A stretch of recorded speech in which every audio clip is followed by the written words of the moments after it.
श्रद्धेचा मार्ग की यातनांची वाट? श्री क्षेत्र जागेश्वर देवस्थान मार्गावर दुर्गंधीचे साम्राज्य. आमदार, नगराध्यक्ष आणि मुख्याधिकाऱ्यांना भाविकांचे भावनिक साकडे. पुसद. श्रावण महिना म्हणजे भक्तीचा, पवित्रतेचा आणि आस्थेचा काळ. संपूर्ण शहरात हर हर महादेवचा गजर गुंजत असताना पुसद शहरातील मोठ्या पुलाजवळून वॉटर सप्लाय मार्गे प्रसिद्ध श्री क्षेत्र जागेश्वर देवस्थानाकडे हजारो भाविक अत्यंत आस्थेने वळत आहेत. परंतु याच पवित्र मार्गावर पडलेले खड्डे, चिखल आणि पसरलेल्या दुर्गंधीने भाविकांच्या डोळ्यात आज भक्तीऐवजी असहायतेचे अश्रू उभे राहिले आहेत.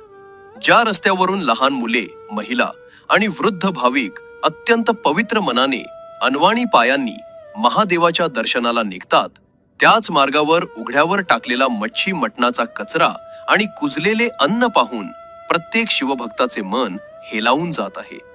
देवाला अर्पण करण्यासाठी घेतलेली फुले आणि पूजेचे साहित्य हातात असताना नाकाला रुमाल लावून आणि घाणीतून वाट काढत मंदिरापर्यंत जावे लागणे ही पुसदच्या धार्मिक परंपरेची आणि भाविकांच्या श्रद्धेची उघड्या डोळ्यांनी होणारी अवहेलना नाही का?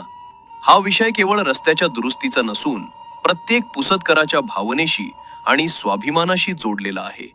नगर परिषदेचे कर्तव्यदक्ष मुख्याधिकारी माननीय श्री किरणजी सुकलवाड साहेब, शहराच्या लोकप्रतिनिधी माननीय सौ मोहिनीताई नाईक आणि जनतेचे संवेदनशील आमदार माननीय श्री इंद्रनीलजी नाईक साहेब, आपण सर्वजण नेहमीच लोकभावनेचा आदर करत आला आहात.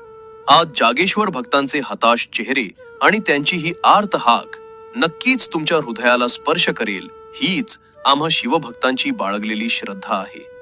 भाविकांच्या भावनांचा अनादर होण्यापूर्वी नगर परिषद प्रशासन तातडीने या मार्गावर मुरूम टाकून रस्ता सुकर करेल, उघड्यावर कचरा टाकणाऱ्यांवर कठोर कारवाई करून या पवित्र परिसराची स्वच्छता कायम राखेल आणि तुम्ही तिघही मिळून या समस्येवर 24 तासात तात्काळ अंमलबजावणी करून भाविकांना दिलासा द्याल, हीच एकमेव आदरयुक्त अपेक्षा.